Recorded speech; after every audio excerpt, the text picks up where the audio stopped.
فاذكروني أذكركم واشكروا لي ولا تكفرون يا أيها الذين آمنوا استعينوا بالصبر والصلاة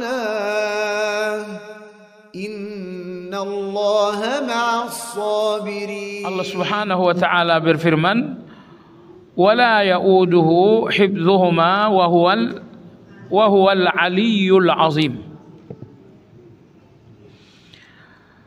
Nah, adapun penggandengan al-ali dengan al-kabir, misalnya ayat 62 dalam surat al-hajj. Allah Subhanahu wa taala berfirman, wa annallaha huwal aliyyul kabir. Dan Allah Subhanahu wa taala dialah yang maha tinggi, Al-Kabir, lagi maha besar. Al-Kabir dengan Al-Azim artinya hampir sama. Sama-sama berarti maha besar. Tetapi maha besar di dalam Al-Kabir lebih tinggi daripada maha besar di dalam Al-Azim. Dalam hadis Qudsi, Allah Subhanahu wa taala berfirman, kata Allah, al-'azamatu izari wal kibriya'u ridai faman naza'ani wahidan minhuma azabtuhu. Allah berfirman, azim itu sarungku dan kabir itu selendangku. Artinya Allah ingin mengatakan bahwa azim dan kabir itu pakaianku. Tidak boleh kalian memakainya. Cuman kata Allah, azim itu sarungku, kabir itu selendangku. Siapa yang mengambil salah satunya, maka aku akan menghukumnya. Aku akan menghukumnya. Dalam hadis lain disebut, dalam riwayat lain disebutkan, siapa yang mengambil salah satu dari azim dan kabir, qazaftuhu finnar, aku akan membuangnya ke dalam neraka. Intinya tidak boleh bersifat dengan azim, tidak boleh juga bersifat dengan kabir. Yang menarik dalam hadis tadi, Allah mengatakan azim itu sarung, kabir itu selendang. Tentu sarung itu adanya di bawah dan selendang itu adanya di atas.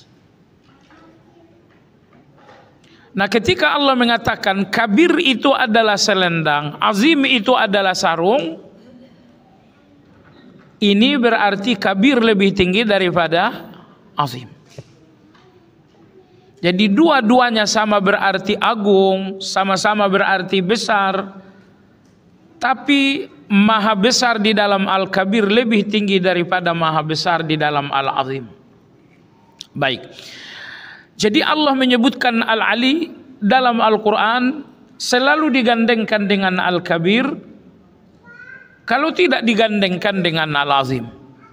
Sehingga artinya adalah Al-Aliyul Kabir, maha tinggi lagi maha besar. Al-Aliyul Azim, maha tinggi lagi maha agung atau maha besar.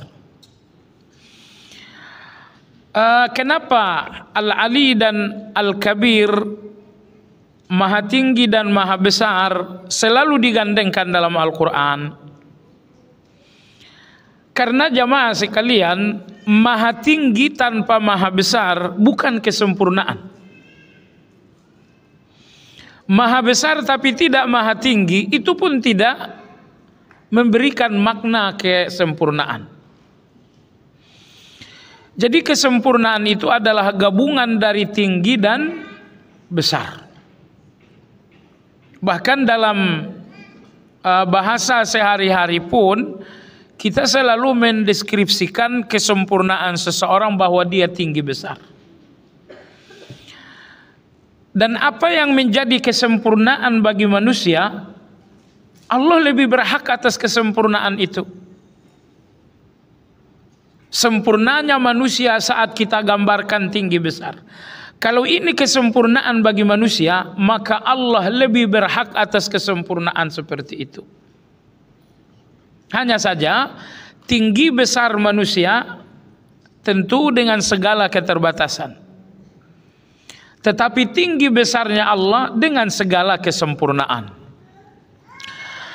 Baiklah jemaah sekalian yang saya hormati, lalu penulis mengatakan maha tingginya Allah dengan 3 penafsiran. Yang pertama, Allah maha tinggi secara zat. Nomor 2, Allah maha tinggi secara sifat.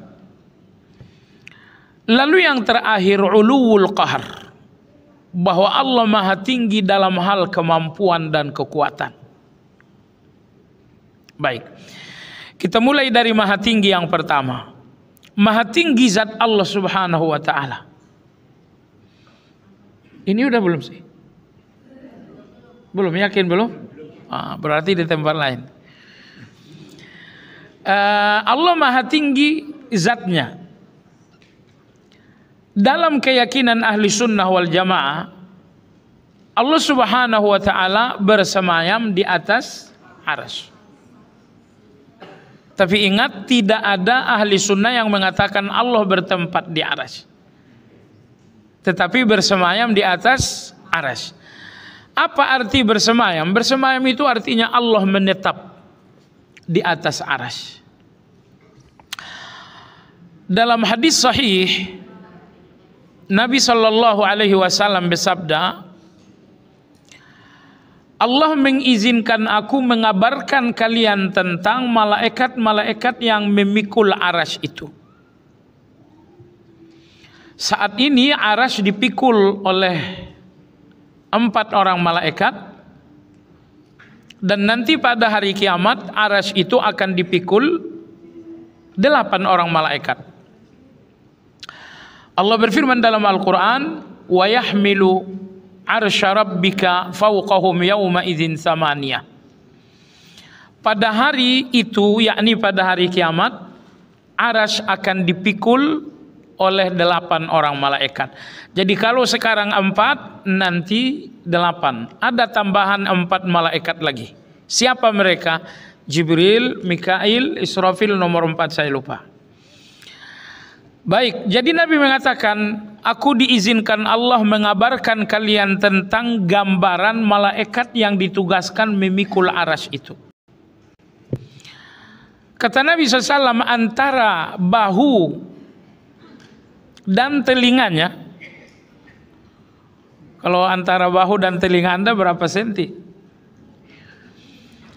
Tapi malaikat yang saat ini memikul arsy, antara bahu dengan telinganya, ma baina katifihi wa syahmati uzunaihi, kata Nabi, ini perjalanan 700 tahun. Jadi usia Anda sama sekali nggak cukup untuk berjalan dari pundak ke telinga malaikat itu. 700 tahun dibutuhkan waktu untuk Anda bisa berjalan kaki dari pundak sampai telinga. Dan mereka berjumlah 4 orang. Jemaah sekalian, ketika Allah menyuruh ke-4 malaikat ini untuk memikul arsy, dan Allah akan bersemayam di atas arsy, malaikat ini mengatakan, ya Rabb. Ini coba bayangkan, tadi besarnya seperti itu, dan mereka berjumlah 4 orang malaikat. Ketika Allah menyuruh ke-4 orang ini untuk memikul arsy, saat Allah akan bersemayam di atas arsy, ke-4 malaikat ini mengatakan, ya Rabb, bagaimana kami mampu memikul arsy dan engkau bersemayam di atas? Lalu Allah, artinya malaikat ini mengatakan nggak mungkin, nggak akan ada kekuatan kami berempat memikul arsy sementara engkau bersemayam di atas. Nggak mungkin ya Allah. Nah, itu gambarkan betapa maha besarnya Allah Subhanahu wa ta'ala. Oleh sebab itulah ulama-ulama kita mengatakan semua ciptaan-ciptaan Allah ini sebetulnya Allah sedang menampakkan, inilah kemampuanku, lihatlah. Semua benda-benda yang di depan mata, peristiwa-peristiwa yang terjadi, Allah ingin mengatakan kepada kita, ini semuanya adalah kekuasaanku. Nah, begitupun ketika Nabi kita menggambarkan 4 malaikat yang membawa dan memikul arsy tadi, begitu besarnya malaikat itu, lantas seperti apa besarnya zat yang bersemayam di atas arsy itu. Baiklah, jadi malaikat mengatakan, ya Allah, bagaimana mungkin kami berempat bisa memikul arsy sementara zatmu yang maha mulia bersemayam di atas arsy itu. Kami nggak mampu. Kemudian Allah berfirman, aina antum min la haula wala quwwata illa billah. Kata Allah, kalau begitu kenapa kalian tidak membacakan la haula wala quwwata illa billah. Jadi jangan berpikir betapa kuatnya malaikat mereka bisa memikul Allah. Tidak. Mereka tidak memikul arsy yang di atasnya ada Allah. Mereka tidak memikul dengan kekuatan mereka. Tapi mereka memikul dengan kekuatan Allah. Masya Allah, la haula wala quwwata illa billah. Mereka tidak mampu dengan kekuatan mereka. Padahal mereka ada 4 malaikat. Kemudian Allah menyuruh mereka untuk terus-menerus membacakan la haula wala quwwata illa billah. Saat itulah mereka berempat mampu memikul arsy. Maka ulama kita menyimpulkan, keempat malaikat ini tidaklah memikul arsy dengan kekuatan mereka, tapi dengan kekuatan Allah. Yaitu setelah mereka mengucapkan nama Allah, la haula wala quwwata illa billah. Ya, ini pelajaran buat kita. Saya kira ujian Anda nggak mungkin lebih berat dari arsy itu. Ujian Anda tidak mungkin lebih berat daripada arsy. Kalau malaikat yang 4 ini mampu setelah mengucapkan la haula wala quwata illa billah, maka sederhanakan ujian Anda. Buatlah ujian Anda menjadi lebih ringan, menjadi lebih kecil. Terus menerus Anda mengucapkan la haula wala quwata illa billah, la haula wala quwata illa billah. Nah, baik jamaah sekalian, inilah pengertian Al-Ali yang pertama. Allah bersemayam di atas arsy. Ayat-ayat yang menegaskan ini sangat banyak. Menegaskan bahwa Allah di atas arsy. Sekali lagi, menegaskan. Jadi bukan cuma cerita yang mungkin multitafsir, tetapi ayat-ayatnya betul-betul tegas mengatakan Allah bersemayam di atas arsy. Allah berfirman dalam Al-Quran, kata Allah Subhanahu dalam surat Al-A'raf, Allah berfirman, inna rabbakum Allahul ladzi khalaqas samawati wal arda fi 6 ayyam thumma istawa 'alal arsy. Sesungguhnya Rabb kalian adalah Allah yang menciptakan langit dan bumi dalam 6 hari. Allah ciptakan bumi mulai hari Minggu, kemudian hari Senin. Lalu Allah mengisi bumi 2 hari. Membuat gunungnya, membuat lautannya, membuat sungai-sungainya, termasuk mengisi perut bumi dengan tambang-tambang yang dibutuhkan oleh manusia. Nah, itu membutuhkan waktu 2 hari. Berarti Selasa dan Rabu. Lalu pada hari Kamis dan hari Jumat Allah menciptakan langit. Setelah Allah selesai menciptakan langit, bumi dan isinya dalam 6 hari, tsummastawa 'alal arsy. Setelah itu kemudian Allah bersemayam di atas arsy. Nah, baik, kita pernah gambarkan di sini jarak antara Anda dengan arsy itu. Antara bumi dengan langit pertama itu 500 tahun. Langit pertama, kedua 500 tahun. 2, 3, 500. 3, 4, 500. Sampai ke 7, masing-masing 500. Lalu di atas langit yang ketujuh ada sungai. Dasar sungai dan permukaan sungai itu pun 500 tahun. Lalu di atas sungai itulah terdapat arasnya Allah Subhanahu wa ta'ala. Baik jemaah sekalian, nomor 2, yang pertama tadi kemahatinggian zat. Maha tinggi zat Allah karena zat Allah bersemayam di atas aras. Nomor 2 adalah maha tinggi kedudukan Allah. Dengan kata lain, maha tinggi sifat-sifat Allah. Apa pengertian maha tinggi sifat Allah? Artinya tidak ada sifat Allah yang terbatas. Tidak ada sifat Allah yang minus, yang kurang. Semua sifat Allah adalah kesempurnaan. Kasih sayang Allah itu sempurna. Kekayaan Allah itu sempurna. Kekuatan Allah itu sempurna. Jadi semua sifat-sifat Allah tiada batas sama sekali. Semua sifat-sifat Allah betul-betul sempurna. Inilah kemahatinggian yang kedua. Maha tinggi kedudukan dalam arti maha tinggi sifat Allah.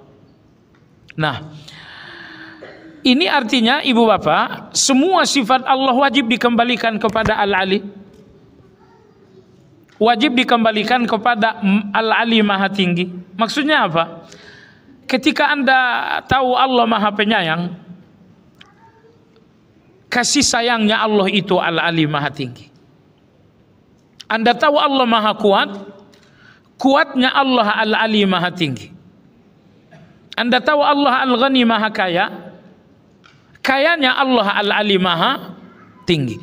Jadi semua sifat-sifat Allah harus dikembalikan kepada Al-Ali. Sebab kalau ada sifat tetapi tidak Ali, itu bukan sifatnya Allah.